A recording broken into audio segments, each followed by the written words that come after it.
Hi, you've reached Larry Austin of Fiberglass Fin. We're going to try to do this video again. This morning I tried to do a live feed on Facebook, but we lost the signal because the shaping room here, machines, interference, and everything else. So here we go. We're going to talk about actually the 4-fin setup on what I'm thinking when I do the layout on the race board. We're going to start first up front with the ventral fin. First we have to come down and find a balance point of the board. Once the balance point is found, we're going to move forward 20 inches to the back of the 10-inch box. Once we find that 20-inch position, then that's where we're going to put it in. If you move the fin forward, further forward than 20 inches, what's going to happen is now your board's going to have fin dominance feel. It's going to feel sluggish and slow, and you're going to fight the elements as current comes from left to right. Once you come back, if you go back past that 20 inches, now the board's going to be too reactive.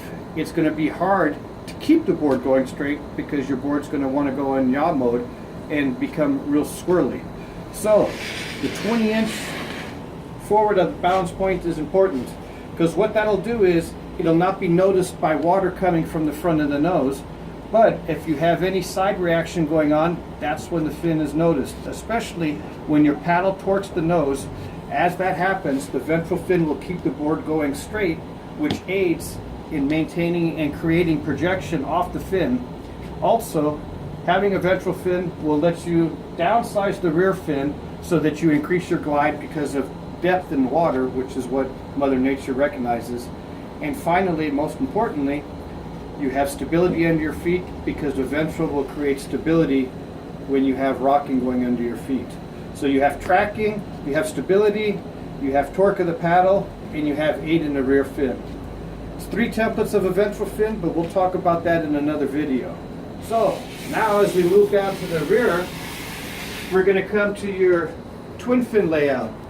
First thing in the twin fin layout, you have to determine if your center box is in the right location. You don't want to go under 16 inches from rail to rail. This particular board we had to move forward because of tail rocker and tail kick. So we had to move this fin box to 18 inches from the tail. Now once you determine your center fin placement, you then are going to come in a 1/2 inch off your rail line to make your first dot at the back. What I do here is I measure from the inside of the center channel to that dot. On this particular board will give me 9 inches. Once you create that dot, you then move all the way up to the front of the box, again from the middle to the outside line. You'll make another dot. That line will be your parallel line. That's the line you mark first. Then you'll come up to the front here. You'll go in 1/8 of an inch, make a dot, come back down to the bottom, draw another line up. That will create your 1/8 inch toe. Then you come back to your dot and you go up 3.5 inches. That will be where your pro box sits because that's the back of the tab onto your twin fin. Once you have that set up, now you have your position to go ahead and set your jigs on the box to make the route. Now, when you set the boxes, it's very important that if you have V in the bottom, you're going to set it with the screws to the outside so you can invert the fin to make it vertical. If you have concave, you're going to have the screws to the pro box to the inside so you can tilt out or cant your fin. It's very important that your fins are vertical in performance situation.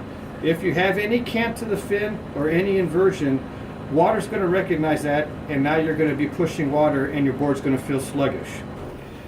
So what happens, here we're going to show that when the flat side is in on your line, you'll notice that with flat in foil on the outside, your fin has a toe.